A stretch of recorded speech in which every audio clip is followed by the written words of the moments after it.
ಬಳಪ ಹಿಡಿದ ಭಗವಂತ ಇರುತ್ತಾನೆ ನಮ ಸುತ್ತ ಅವತಾರ ನಾನಾ ರೂಪವೋ ನಮ್ಮೆಲ್ಲ ಹಣೆ ಬರಹ ತಿದ್ದಿ ಬರೆಯಲು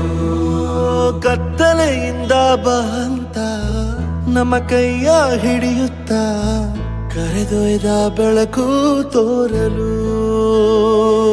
ದಯವಾಗಿ ಗದರೋದು ನಮ್ಮ ಬೆಳೆಸಲು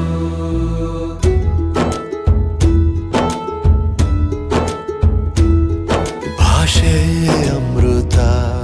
ಕುಡಿಸೋ ತಾಯಾಗಿ ಭಾಷೆ ಅಮೃತ ಕುಡಿಸೋ ತಾಯಾಗಿ ಭವಿಷ್ಯ ಬರೆವಂತ ತಂದೇನೋ ಆಗಿ ಬರೆವಂತ ತಂದೇನೂ ಆಗಿ ಚಂದದ ಜೀವನನ ನೀಡಿರೋ ಗುರುಗಳು ನಮ್ಮ ಗುರುಗಳು ಗುರು ಬ್ರಹ್ಮ